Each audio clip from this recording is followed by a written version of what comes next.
Olá, a alegria de estar aqui com você e hoje de receber Gelson Balista e Camila Morandini. Eles são quirovets, ou seja, praticam quiropraxia veterinária, né? E tem uma técnica diferenciada. A Camila, eu já tive o prazer de entrevistá-la há tempos, né? Alguns meses, e repercutiu muito a entrevista com a Camila, muito interesse. E hoje a Camila nos apresentou o mentor dela, que é Gelson Balista. Salve, Gelson. Eu não vou falar. Bom dia, boa tarde, boa noite, Gelson. Salve, salve, Fernando. Tudo bem? Tudo bem, Camila? Prazer recebê-la de novo. É um prazer estar aqui de novo com vocês. Salve aí, pessoal. Gelson, como é esse trabalho que vocês fazem? Como você sintetizaria essa prática? Olha, é uma prática que a quiropraxia em si é a Camila. Uhum. Eu tenho uma linha que auxilia essa quiropraxia através do plano astral. Através do conhecimento do plano astral, desenvolve-se o sistema de percepção animal, onde a Camila, principalmente, que é quem está em contato direto com os animais, ela consegue perceber toda a estrutura que está interagindo na parte astral do animal, tá? Com a parte física dele, trazendo alguns problemas. Eu acho que essa parte da explicação, digamos, da atuação, a Camila tem mais propriedade, porque é ela quem executa efetivamente. Eu oriento ela para a parte astral. Sim. E a Camila aplica no animal. Então, eu acho que seria interessante a Camila fazer uma explanação dela, de como ela faz, como ela percebe essa interação, e aí depois a gente vai complementando de acordo com como forem surgindo as dúvidas para você. Na parte astral, nós vamos complementando um pouco eu, um pouco a Camila. Pois não. A palavra é sua, Camila. Como é que você percebe o animal, a sua interação com eles, principalmente cachorros e cavalos, não é isso? E gatos também. Gatos também, tá. Então, tudo começou quando o Gelson, eu tinha 16 anos, o Gelson falou para mim por que eu não falava com os animais, né? Eu dei risada da cara dele. Falei que era impossível, falei, tá tirando uma com a minha cara, e como todo adolescente. E quando em 2010, mais ou menos, eu não lembro a idade que eu tinha agora, mas eu comecei a perceber que eu precisava de algo mais, porque quando eu ia atuar em cima do animal, muitas vezes o meu corpo se afastava do animal. E aí eu comecei a me perguntar o porquê disso. A minha mão se fechava. Várias vezes eu fui até o animal e eu peguei a minha mão fazendo assim, encostando no meu corpo ou me afastando dos animais, enfim. E aí eu acho que comecei a me perguntar como é que isso tudo estava acontecendo. E eu voltei para o Gelson e falei, bom, acho que agora está na hora de eu entender um pouquinho do que está acontecendo com os animais. E aí, através desses planos astrais, que a gente realmente começou a procurar, para eu entender a interação do astral, as linhas energéticas, os campos que existem ao redor do animal, os campos que eu poderia ter acesso ou não. Então, eu precisava de uma técnica para fazer isso. E a percepção animal foi a que abriu, então, esse caminho para eu conseguir entender melhor o corpo dos animais e o que eles queriam nos dizer, digamos assim. Sim, muito interessante. Vou te fazer uma pergunta, Gelson, talvez dando um pulo. O que é que você acha que os animais, ou que os seres humanos, mais precisam saber sobre os animais? Uma coisa urgente que os humanos precisam saber sobre os animais. E os animais entendem o que os humanos pensam, sentem o que eles estão pensando, o tipo de ação que eles estão pensando com os animais, e que os animais, na verdade, todos os animais, eles estão aqui para auxiliar os humanos a entender um pouco de humildade, um pouco de resignação, saber ser mais, pensar mais na coletividade, pensar mais na proteção que eles fornecem ao humano, não o cão como um cão de guarda, mas sim uma proteção astral, que os animais os animais conseguem absorver muitas das energias que são pesadas. Alguns dos animais absorvem essa energia, e isso a Camila pode relatar para você alguns atendimentos que ela fez, aonde o animal apresentava um problema físico, e o problema físico do animal estava, na verdade, com origem no humano proprietário dele. Eu acho que seria interessante a Camila falar alguma coisa a respeito disso, para ilustrar o que eu estou tentando colocar. Sim, sim, Camila. Eu imagino, eu conheço a Camila e não vou entrar em questões pessoais em relação a determinados animais que eu conheço também, mas eu gostaria que a Camila, de uma forma impessoal, que é melhor ainda, pelo trabalho dela, explique essa relação, o que você vê, né, nos animais, como eles captam as energias que às vezes vão para os donos.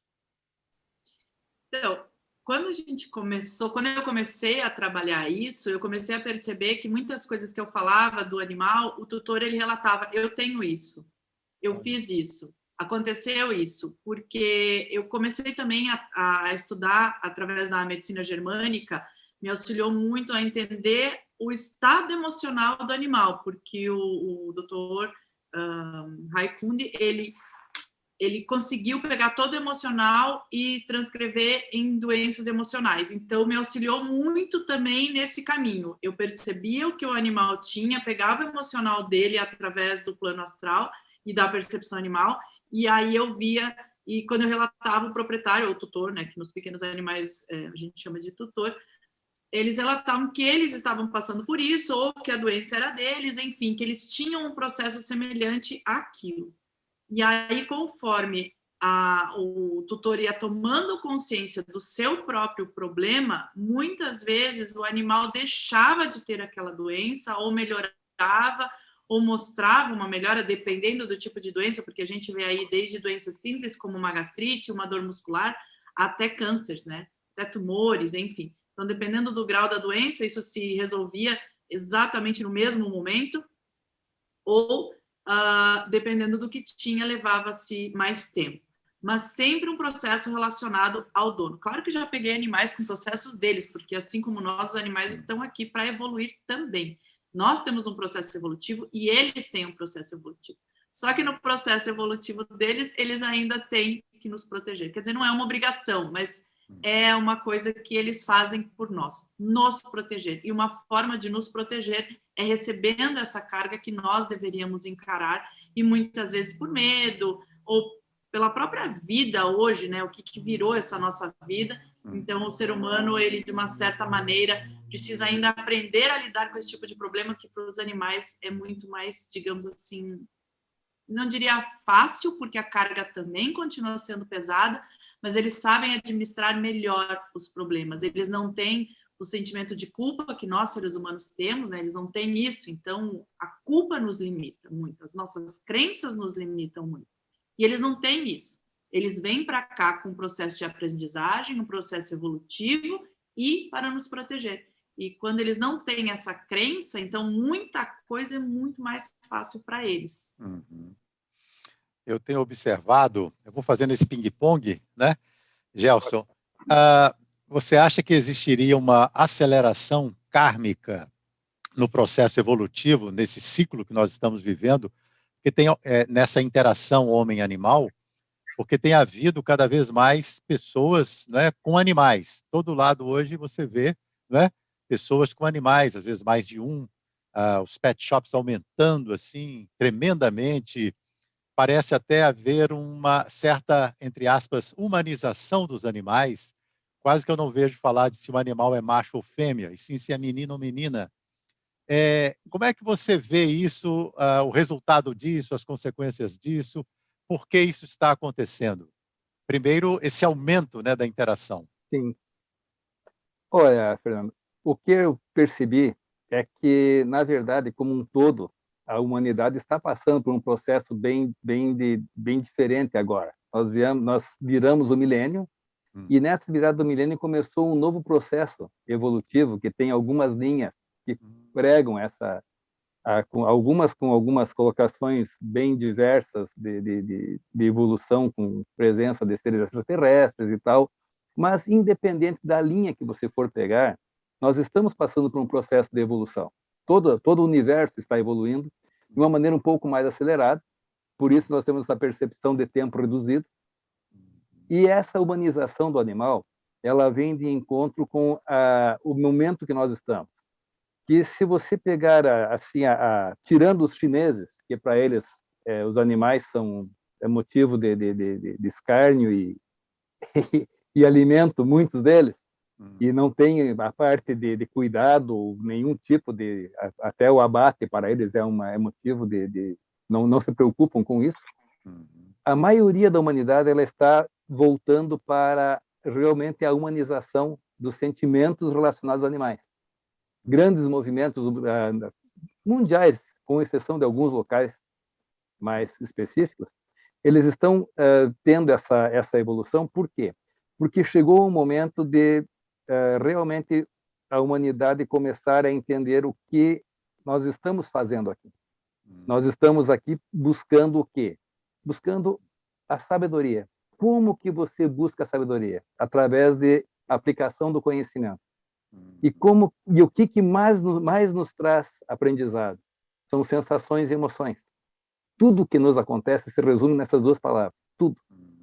E essas sensações e emoções são as únicas coisas, a única bagagem que nós levamos entre as vidas, entre as existências. Então, se nós nos tornamos mais humanos, percebendo as emoções, uma gama maior de emoções, nos preocupando com os animais, com as pessoas, com a natureza, com o contexto geral que nós vivemos, nós estamos melhorando e estamos tirando daí um aprendizado para que nós consigamos transformar esse mundo num mundo um pouco melhor, com menos violência, menos abusos de animais e da própria natureza também. Tá? Então, esse momento é um momento evolutivo.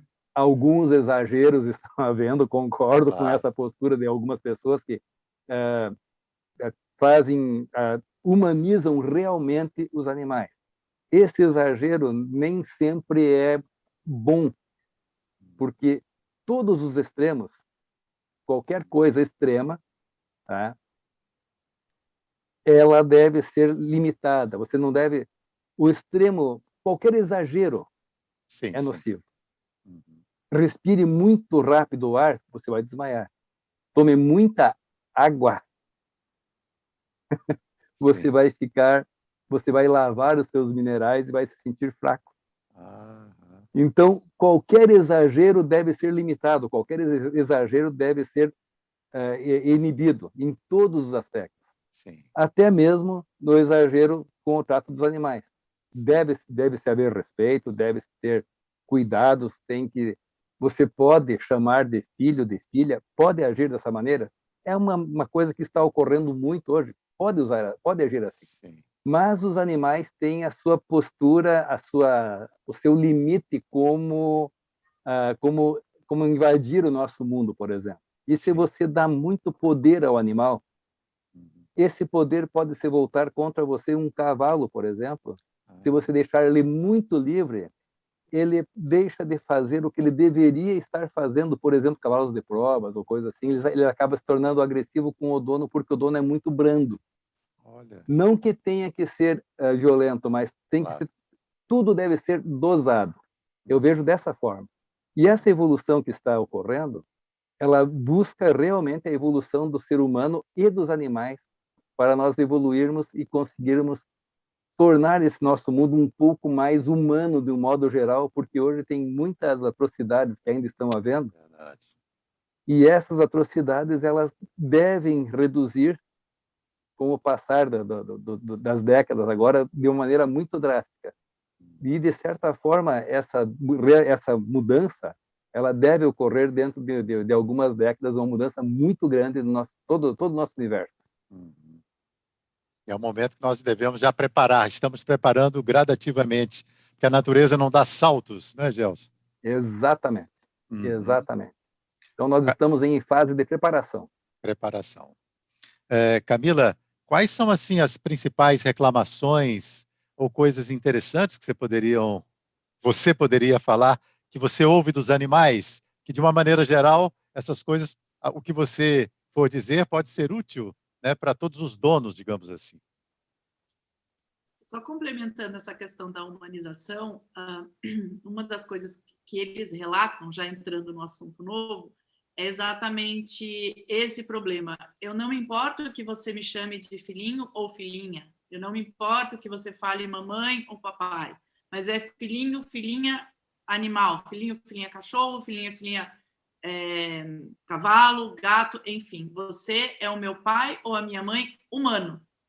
Porque quando a gente humaniza e a gente tira eles do propósito deles, que se ele veio como um cachorro, isso é um propósito, né? Senão ele teria vindo como um humano. Então, a gente não pode tirar isso deles. Então, não tem problema você falar mamãe, papai, mas tenha consciência de que você é uma mãe e um papai humano, e ele é o seu filhinho, cachorro, gato ou cavalo. E alguns, cachorro e gato nem tanto, mas cavalo, quando você trata eles muito, muito como pet, humaniza demais eles, isso eu já escutei várias vezes, pede para ela parar de achar que eu sou o filho humano dela. Porque muitos humanos substituem uma criança por um animal. O quanto isso é certo ou errado não cabe a mim dizer. E eles aceitam isso bem. Mas as pessoas têm que entender que mesmo substituindo um filho ou uma filha humano, eles não vão deixar de ser um animal. E ser um animal não é estar abaixo de nós, não é ser menor que nós, não é ser mais como as pessoas, tem muita gente dizendo seres irracionais. Eles são muito mais racionais do que nós.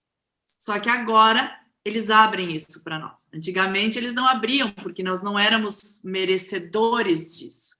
E agora, com todas essas mudanças, eles podem, então, deixar que a gente também tenha conhecimento do que eles sentem, deixando, então, de nos servir, como muitos dizem, os animais vêm para nos servir. Eles não vêm mais para nos servir. Eles vêm, sim, para conviver junto, evoluir junto, aprender junto, crescer junto e seguir em frente junto. Então, isso é uma coisa que eu notei muito nos últimos tempos.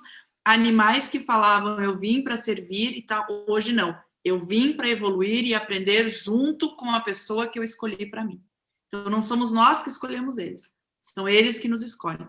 E relatar coisas, e aí você me pegou de calça curta, porque eles relatam coisas absurdas, e muitas coisas eu não posso falar, claro. Porque aí eu vou deixar, e muitas vezes assim, eles nos relatam, e às vezes eles falam, não comente, porque isso pode magoar, ou isso pode causar um dano, e eu não sou psicóloga, eu não sou psiquiatra, eu não faço psicanálise, então eu já tenho na minha cartela de indicações, eu tenho uma pessoa que eu indico, sempre tenho um terapeuta, um psicólogo, o Gels, que faz a parte de terapia do inconsciente antroposófica, o pessoal da constelação, sempre tem alguém, e aí eu pergunto para que área ou que linha a pessoa gostaria de conversar, porque cada um tem a sua crença, então eu não posso também simplesmente jogar a minha crença, então claro. Eu abro um leque de possibilidades, e aí peço que a pessoa peça ajuda para ela, porque eu, Camila, posso ajudar o animal e não a pessoa.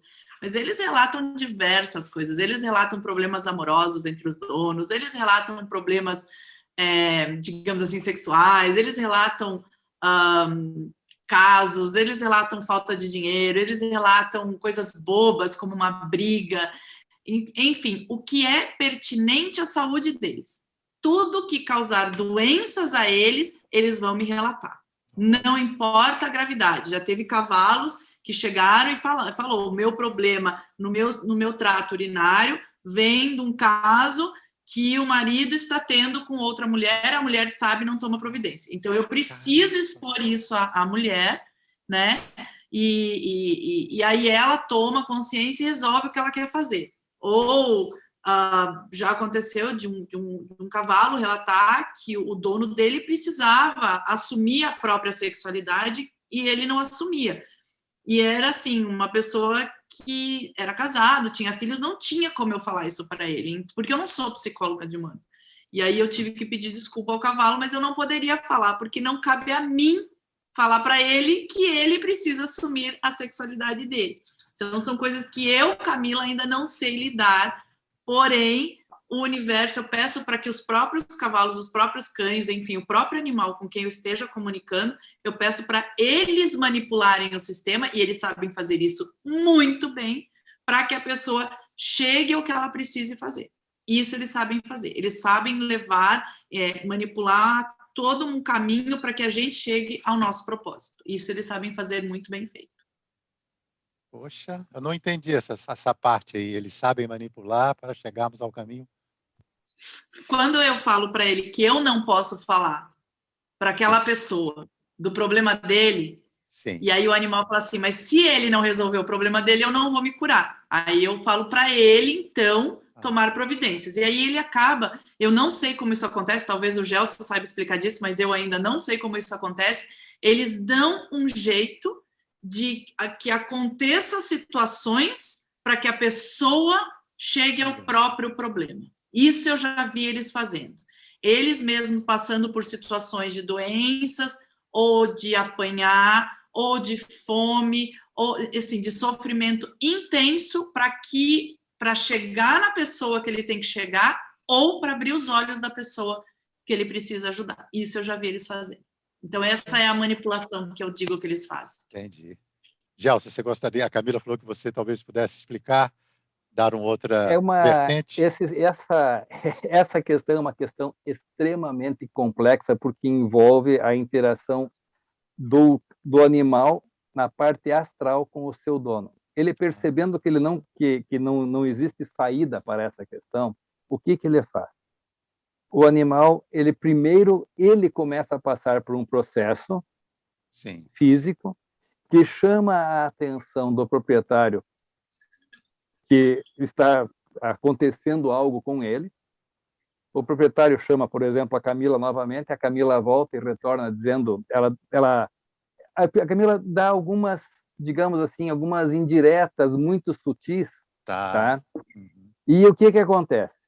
O animal, como ele tem acesso praticamente pleno à mente humana, ele consegue fazer com que a interpretação do que a Camila fale, a Camila não fala nada diretamente, mas a Camila percebe, aí entra uma interação muito grande, que isso vai ser novidade para ela agora, entra uma interação muito grande, que ela acaba falando alguma coisa que ela percebe, mas não é porque ela percebe, ela recebe a informação do animal, ela processa essa informação e o animal passa para ela também o que o proprietário pode interpretar a respeito dessa informação.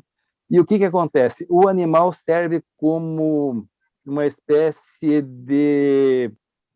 não é bem um tradutor, como se fosse uma estrutura que ele faz o casamento das energias astrais, tá?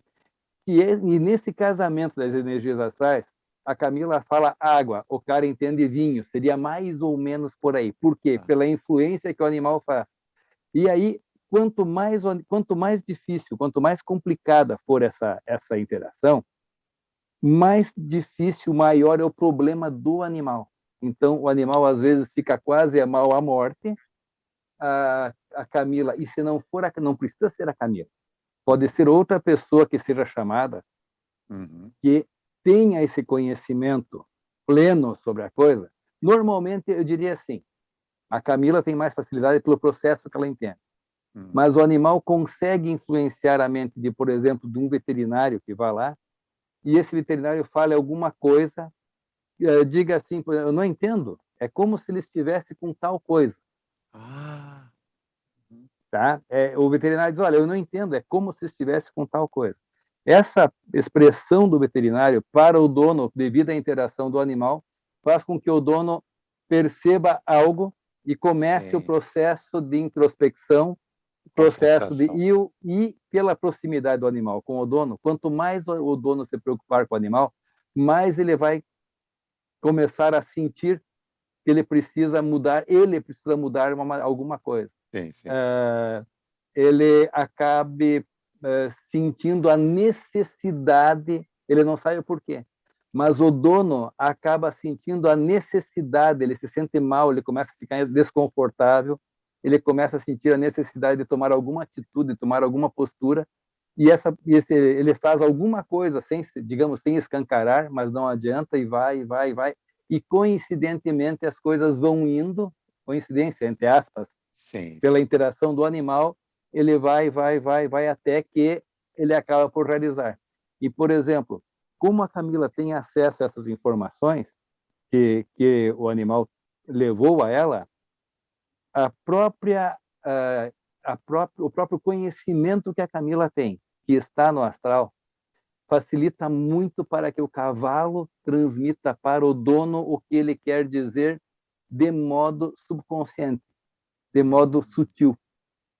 O cavalo consegue atuar no subconsciente das pessoas e consegue fazer essa percepção. Então, essa percepção que a Camila relatou, que às vezes ela não sabe como, de certa forma, a presença, o diálogo dela com o animal abre a porta para que o animal indique qual é o problema e qual é a cura, e essa porta aberta faz com que o animal consiga levar até o proprietário de maneira sutil, muito sutil, e gradativamente ele vai sentindo a necessidade de fazer essa explanação, de tomar atitudes, de fazer coisas. Se a pessoa não consegue sentir ou não se sente na capacidade realmente de sentir isso, o animal vem a desencarnar. Olha só. Poxa. Pode chegar a esses extremos, porque a doença do animal, a origem é humana.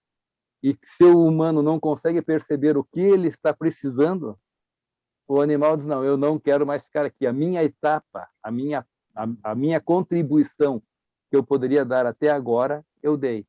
E aí surge algum sistema, alguma coisa, alguma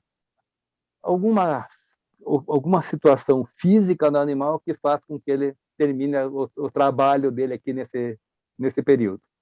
Poxa, muito sério. Nós somos, então, muito influenciados pelos animais, muito mais do que a gente Nós somos pode influenciados, supor. exatamente, os animais. Quando se tem um caso esse, como a Camila relatou, não é em qualquer situação, mas quando tem um caso desse. Uhum. Tá? Quando eles Quando sentem que existe precisam ajudar. Exatamente. Quando é necessário, quando ele tenta demonstrar uma coisa que a pessoa precisa fazer, aí que ocorre isso. Que essa interação do animal não ocorre sempre. São casos extremos. Sim. Tá? São casos extremos que existe essa interação. Quando o problema é sério, quando o humano, por não tomar atitude, quando ele vai ter problemas também, não é só o animal, ele também vai ter problemas físicos, aí o animal consegue fazer essa interação, ele se doa para fazer isso aí, para ver se o humano desperta sobre o problema que ele tem e que ele precisa tomar uma atitude porque chegou a hora. Muito interessante. Ô, Gelson, não sei se você ou a Camila poderiam responder essa pergunta. Você falou aí que o animal pode chegar a desencarnar em certas situações. Para onde vai a essência, não só nesse caso, mas de uma maneira geral, se vocês têm conhecimento de para onde se dirige a essência, né, daquele animal quando o corpo físico dele morre? Assim como o humano, tá? A maneira, o que eu entendo bate muito com a teosofia, tá? Principalmente o que o Leadbeater fala, que tem essa questão do perispírito, do pretérico, corpo causal e tal. O animal, ele também não é só o corpo do animal e digamos, vamos chamar a alma, o espírito do animal. Ele também tem o seu perispírito, ele também tem uma espécie de sobrevida, ele também tem existe uma vida etérea para o animal também. Tá?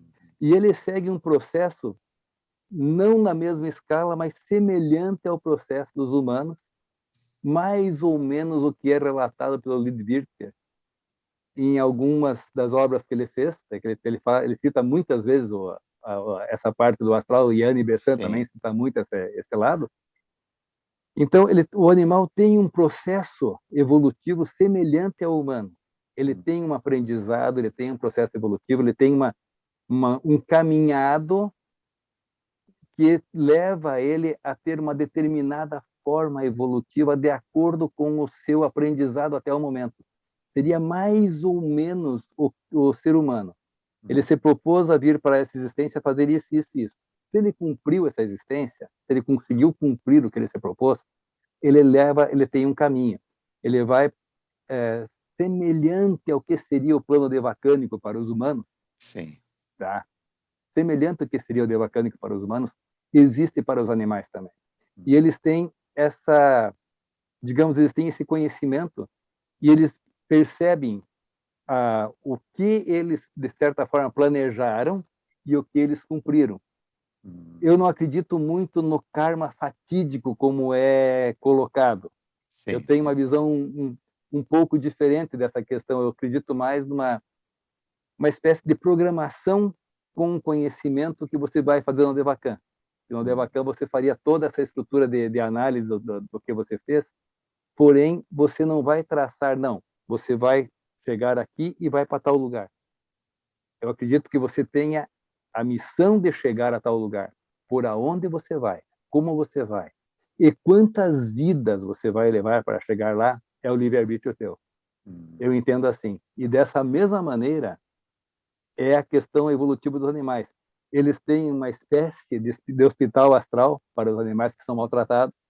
Eles têm essa parte de cura do astral, porque a Camila acho que pode te relatar alguma coisa a respeito da percepção dos corpos astrais que ela percebe durante alguns atendimentos que ela fez. Eu acho que seria interessante ela passar essa informação para ti.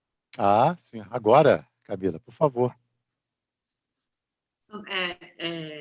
Essa parte do que acontece depois, né, a informação que eu recebo deles é que eles vão para esse lugar que eu não sei nomear, que já se explicou aí, e o corpo sofre uma estabilização espiritual e depois exatamente essas palavras que eu uso, estabilização espiritual, depois eles vêm pelo processo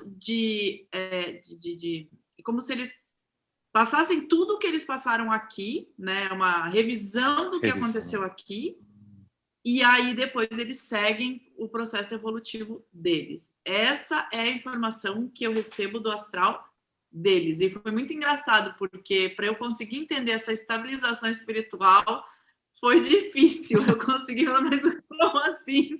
E eles falam que eu não sei se o ser humano passa por isso ou não, mas eles passam por esse processo quando eles desencarnam, até eles conseguirem estabilizar que eles deixaram o corpo físico e entraram no plano espiritual.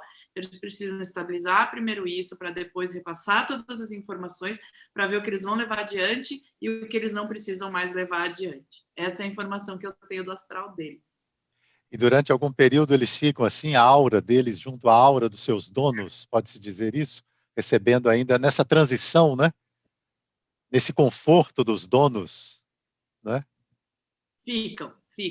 Mas é por pouco tempo. É só realmente passar, enquanto passa esse processo de luto, ou se eles foram antes da hora deles. Porque o que acontece é que nós, seres humanos, nós podemos tomar algumas decisões por eles. Nós podemos tomar a decisão de eutanásia. Sim. Muitos deles pedem para serem eutanasiados, mas já aconteceu de alguns deles serem eutanasiados ou, por erro humano, morrerem antes da hora. Isso já aconteceu. E eles ficam, desculpa o palavrão, mas PT da vida quando isso acontece. Eles ficam muito bravos quando há esse erro do ser humano e eles vão antes da hora. Não quando nós tomamos a decisão de eutanásia, mas por erro mesmo humano e quando o ser humano não admite que errou. Né? Então, assim, eles deram a vida, deixaram de viver nesse plano e o ser humano ainda não consegue admitir que errou. Então, isso realmente deixa eles bem, bem bravos. Eu vou falar da situação da minha. A minha cachorra rompeu o baço, não tinha o que fazer, ela precisava ser eutanasiada. Eu nunca vi um cachorro voltar 3 vezes da eutanásia. Ela voltou 3 vezes. Olha. E na terceira vez eu tive que segurar ela muito forte para ela não expandir o pulmão. Ela ficou muito brava comigo. E aí eu tive que explicar para ela depois que ela não tinha o que fazer, ela rompeu o baço. Ela perdeu todo o sangue do corpo, não tinha o que fazer. E ela já deveria ter ido antes, ela já tinha cumprido a missão dela, já tinha cumprido o propósito dela de me proteger, porém, por uma questão de querer ficar aqui me protegendo, ela ficou brava com a eutanásia, e depois, ainda por cima, arranjou um outro cachorro para eu adotar, ou para eu, né, para ser meu, e se alimentou do amor que eu dava para esse cachorro. Mas isso é papo para outra live, outra história, outra coisa. Eles ainda fazem isso.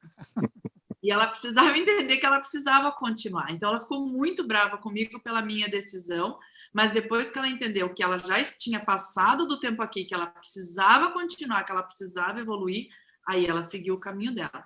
E a cachorra que eu adotei era exatamente como ela até um determinado dia. Do dia para a noite, a cachorra se tornou outra, e eu entendi, então, que ela tinha parado de se alimentar dessa cachorra e ela tinha seguido o plano dela, e aí a minha cachorra agora consegue ser ela mesma, consegue, então, desenvolver o propósito dela aqui.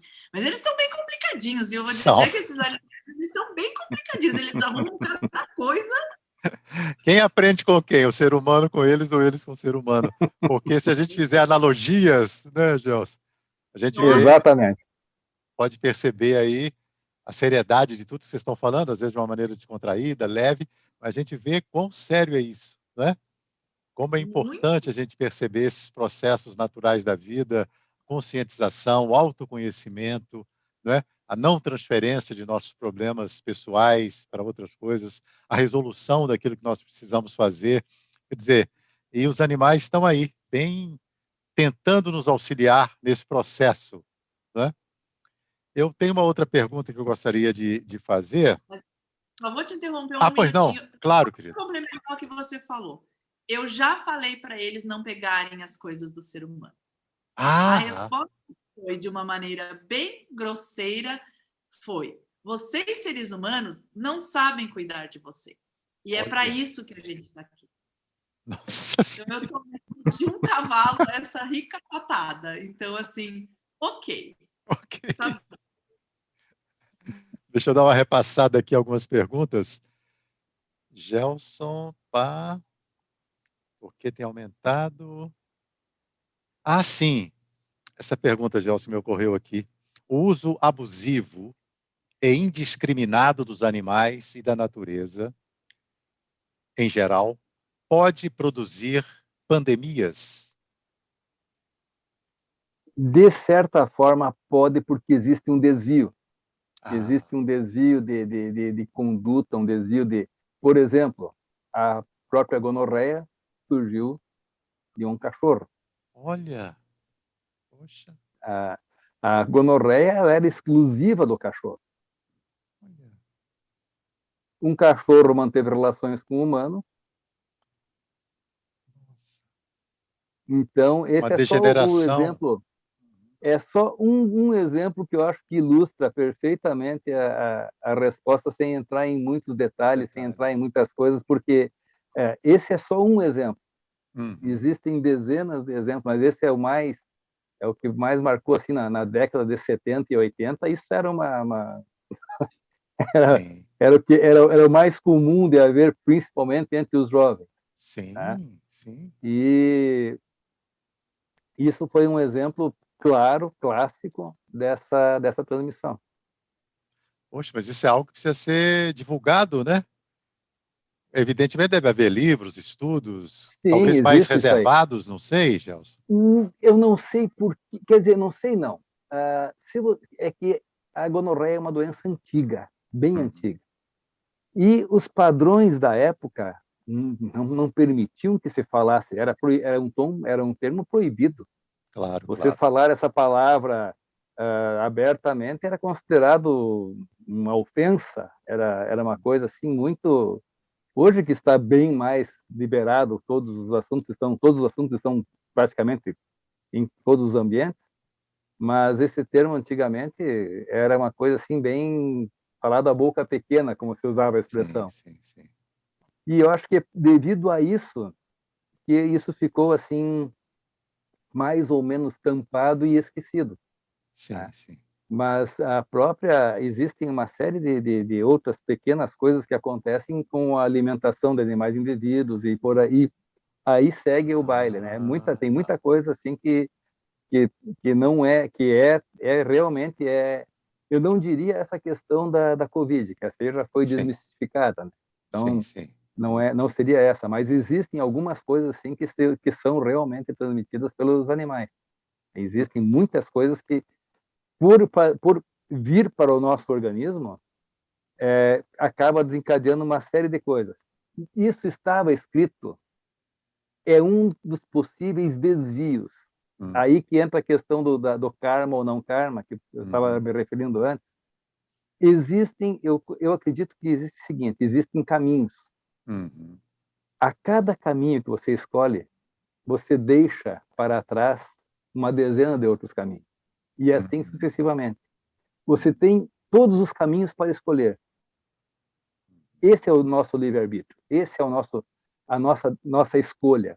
E nós colocamos todas as opções ali. Opção de desencarne por um caminho incorreto, opção de droga para os jovens, opção de trabalho, opção de roubo, enfim, todos os caminhos estão ali. É como se fosse uma mão. Você está aqui no punho, você pode optar por qualquer um desses 5 caminhos. Para cada um que você opte, surgem mais 5. Para cada um que você opte, e assim, um exemplo seria mais ou menos esse. Então, a escolha é tua. Está tudo traçado. Como assim, tudo está na mente do todo. E cada um tem o seu caminhado. A opção por isso que eu não acredito, eu particularmente não acredito no karma fatídico. Eu não acredito nisso. Eu acredito, se o karma é fatídico, eu vou sentar aqui e o que é meu vai vir. Sim, sim. Então, eu acredito no livre-arbítrio, que não é um livre-arbítrio aparente, é que nossas escolhas nos levam aos determinados caminhos que irão surgir. E cada caminho tem uma série de desvios. Então, era para acontecer isso? Talvez. Havia a possibilidade. Alguém foi lá e fez. Criou a possibilidade e trouxe para cá. E assim eu acredito que sucessivamente tudo que acontece na nossa vida individual e coletiva é resultado de escolhas. Claro, sim. Causas e efeitos, né? E cada escolha tem, né, o seu efeito. Exatamente. É a lei da harmonia, tudo tende para a harmonia, né?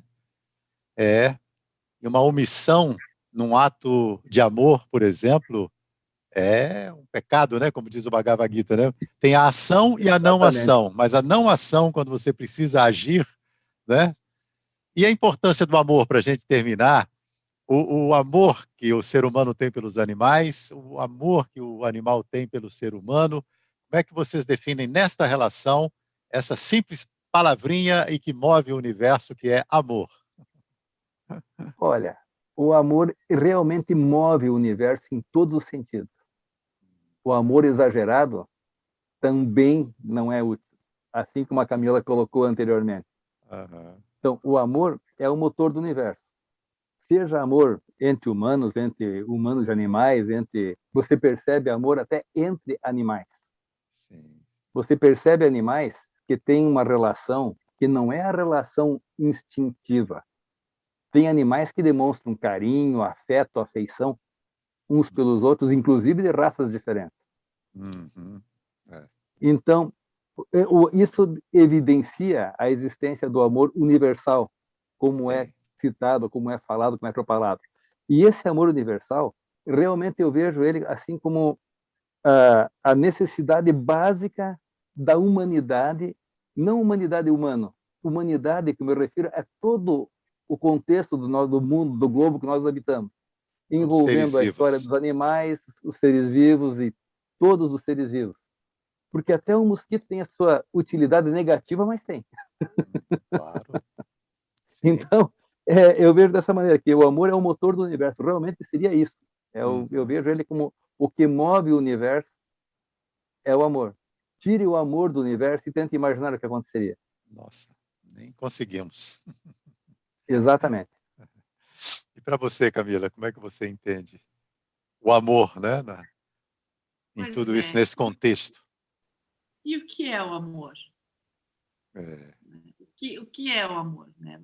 Eu acredito que nós sabemos e sentimos muita coisa, mas eu costumo dizer, o amor, ele realmente move montanhas, ele é um sentimento tão forte que eu acho que ele é capaz de construir e destruir. Quando nós exageramos, como o Gelson disse, e eu presencio isso muitas vezes, de tutores, não chega nem a ser amor, é uma obsessão pelo seu animal. Isso é um amor destrutivo para a própria pessoa. Não sinto, eu não vejo o animal sofrendo tanto quando isso acontece com eles, mas essa semana eu presenciei alguns casos de amor extremo, de obsessão pelo animal, e o animal tentando ajudar o seu tutor de outra maneira. E eu acho que o amor deles por nós é incondicional. Não tem mensuração. É algo que eles são realmente capazes de qualquer coisa por nós. De atrasar a programação deles, de atrasar o propósito deles, de mudar alguns propósitos, de realmente eles estão aqui não nos servindo, mas realmente quando eles falam que nós não sabemos nos cuidar, eu acho que não existe amor maior do que a doação que os animais têm por nós. Eles fazem qualquer coisa por nós, inclusive dar a vida por nós. Então eu acho que isso não tem amor maior do que o de um animal pelo seu dono, pelo seu tutor, pelo seu propósito de estar ali com a gente. Realmente é um amor incondicional. Existem animais que estão dentro do aprendizado deles, então eles não têm essa conexão tão grande assim. Eu estou aqui, normalmente animais que vêm para aprender com o sofrimento, que assim como nós, eles também passam por isso. Animais que vêm aprender o que é sofrer, eles estão aqui para aprendizado deles. Mas aí são animais de rua, animais maltratados, enfim, é outra coisa. Mas os animais que vêm com o propósito já de uma evolução maior, com o propósito de nos cuidar, não de nos servir, eu acho que não existe amor maior do que isso. É amor incondicional deles. Não tem barreiras, não tem o que eles não fariam para nos ajudar. Inclusive dar a própria vida por nós. Então, o que é o amor para nós? Sim. Você acabou de dar um exemplo, né? Só a gente olhar para o animal e esse incondicional é o oposto do egoísmo, né? É o altruísmo, Exatamente. né? É a entrega, né? Inclusive, hoje eu vi um post que falava exatamente isso. O animal não fala e para muitos isso é ser irracional. Para que ele precisa falar? Sim. Com o olhar ele já diz tudo, o jeito que ele nos olha ele já diz tudo. Então, para que ele precisa falar? Nós precisamos. Ele não precisa. Então, Ele é sábio o suficiente. Não existe expressão maior do amor do que a linguagem dos olhos, a linguagem, a expressão corporal. Não tem, né? Deixa eu só mostrar um livro aqui.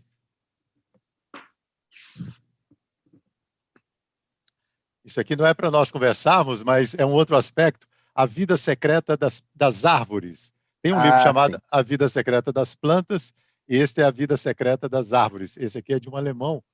E ele aprendeu durante anos e anos e anos, né, de convívio, e certamente tem uma percepção muito grande, né, de como as árvores lidam umas com as outras, como elas são compassivas também, como se ajudam, como alertam umas às outras quando há perigo, enfim. Mas aí é uma outra história, um outro capítulo, né, Gelson? Com certeza. Deve ser falado, viu? Porque é muito legal essa interação das plantas. Muito legal, muito legal. Poxa, todos os reinos estão aí querendo conversar conosco, né? Transmitir o seu conhecimento, né? E pedindo a nós, gente, sejam mais sábios humanos. Se vocês continuarem fazendo o que fazem conosco, vocês que vão se ferrar, digamos assim. Exatamente, né? isso. Não é isso, Gelson? Exatamente. Na verdade, o mundo, nós Nós somos uma sequência, porque a vida se manifestou no mineral, É o mineral. ela surgiu no mineral, se manifestou no vegetal, evoluiu no animal e está aprendendo no humano. É uma sequência, ela está crescendo, evoluindo cada vez mais no humano. Não que o humano seja o estágio mais evoluído, porque a interação entre o animal e o humano, ela é tão grande, mas tão grande, que muitas vezes o humano tem que voltar como um animal para aprender algumas coisas. Sim. Então, esse aprendizado, ele é do humano com o animal, ele é um aprendizado constante e nós vamos evoluindo juntos, nós estamos crescendo juntos e eu não consigo ver uma separação do animal com o humano em alguns aspectos evolutivos, porque a seu modo, respeitando as suas estruturas, cada um evolui auxiliando-se e amparando-se o tempo todo. Sim. É uma teia, tem muitos animais, exato, tem muitos animais, os criados em cativeiros, por exemplo, eles não vivem sem a presença do humano. E o humano, de certa forma, vive sem o animal até onde? Até quando? Sim. Como que o humano vive totalmente sem o animal? Não tem condições. É quase impossível. Quase tem impossível. o vegano que faz isso, que faz aquilo, mas não é tão simples assim. Não é tão simples assim. Não é mesmo. É bem complexa essa cadeia. É uma cadeia. É uma cadeia evolutiva. A grande unidade, a unidade de todas as coisas, que é o princípio, né, do universo. Estamos todos conectados e quanto maior a vibração positiva, a luz, né, nem que seja um pavio aceso que nós pudermos acender nesse mundo, vai ser útil. E assim como sinalizam para a gente também, a gente vê uma luz e a gente pode seguir por aquele caminho. E depois do homem continua a evolução também, né, Gelson? Tem aqueles que serão nossos, né, os instrutores da humanidade, que nós temos vários exemplos. Sem eles, nós estaríamos muito perdidos, muito mais do que nós estamos, porque nós ainda não aprendemos a ouvi-los. Assim como não aprendemos a ouvir o recado dos nossos irmãos animais, dos nossos irmãos, das nossas irmãs plantas, não é? Os minerais, não é? E tem esses grandes seres que tentam despertar a nossa intuição, para que a gente tenha o discernimento, não é? Nós somos como se fôssemos os animais para eles, mais ou menos uma relação para os seres, para os mentores, nós somos quase como os animais são para nós. Sim. É uma relação, então, sempre é uma cadeia evolutiva aonde você vai crescendo pela redução da tua densidade energética. Muito obrigado, Gelson Ballista, Camila Morandini, pela gentileza de compartilharem conosco, com nossos espectadores, esse conhecimento, as pesquisas de vocês, esse trabalho tão útil que vocês vêm realizando. Eles são quirovets, realizam a quiropraxia veterinária dessa maneira diferenciada, como vocês puderam perceber. E a Camila, se você quiser, Camila, deixar o seu Instagram, não é? E aí a gente deixa registrado aí para aqueles que precisarem de uma consulta, enfim, tá? O meu Instagram é @quirovete ou Camila Morandini, todo mundo me acha por esses dois. E nós temos também um Insta que trabalha essa parte de astral, enfim, que chama MDCA, @MDCA, inconsciente e consciente. Mas quem quiser é só entrar em contato, eu passo Você passa para vocês. Tudo direitinho. É onde a gente, às vezes, coloca algumas coisas. Ainda é pequenininho, a gente ainda está no comecinho, mas é uma maneira de dar o primeiro passo para estudarmos juntos, para aprendermos juntos, crescermos juntos, evoluirmos juntos. Sim. Você gostaria de deixar algum endereço, Gelson? O contato é a Camila. A Camila é o contato do... Tá ótimo. Muito obrigado mais uma vez. Tudo de bom para vocês. Muita luz sempre. Obrigado, Fernando, para você também. Um grande abraço. Grande abraço, e a você, espectador que nos acompanhou, muito obrigado pela companhia, e até o próximo Cá Entre Nós.